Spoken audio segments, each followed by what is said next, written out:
Work with what's coming up as guilt and like mold it into something more beneficial.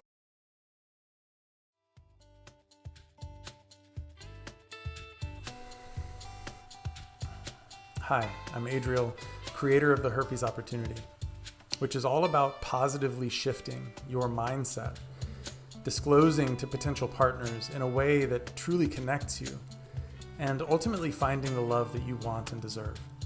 Now you can check out the free ebook linked in the description below about having the talk. And now, onto the video. I hope you enjoy it. Or yearning. It's not all the bad stuff. It's also the yearning. Like you really wanted this relationship as well. So you were, that's the other side of it, right? So it's not all this bad stuff that like, oh, why was I such a bad person? It was like, oh, I wanted this really bad too. And I wanted it so bad that I kind of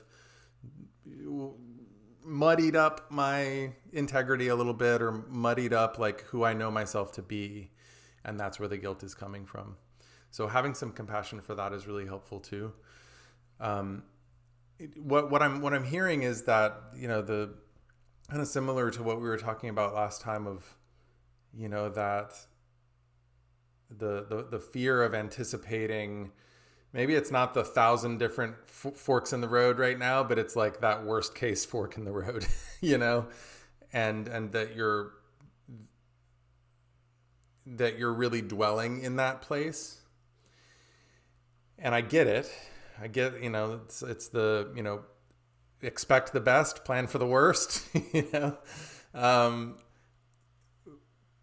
But that if it is really like taking you off your path, like if it's taking you away from work, if it's not allowing you to be present, then there's a point of diminishing returns in that planning for the worst, right? It's that I have a sense that you've thought about it enough, right? and that this goes back to what we were talking about last time of,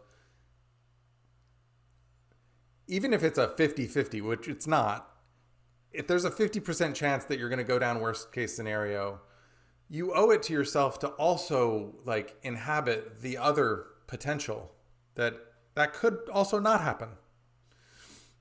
And for what it's worth, in all these kinds of conversations that I've had of like people just like really worried about what their partner is going to do around whatever, 90% of the time, it is 95% of the time, it's not even close to worst case scenario.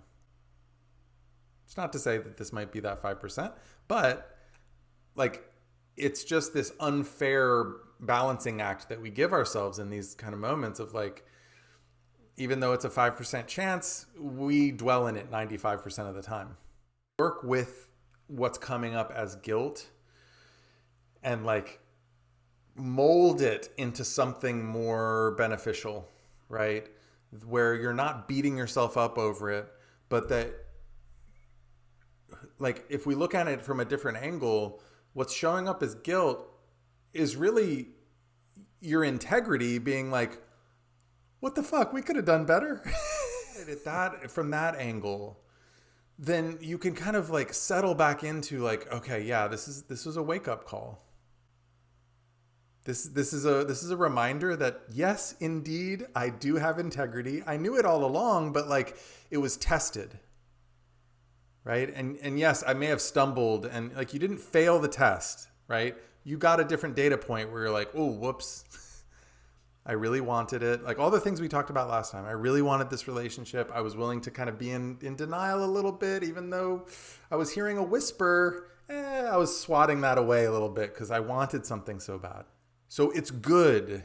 Ultimately, in the long run, if we zoom out and we look at this whole thing from bird's eye view, it's good that your integrity is intact.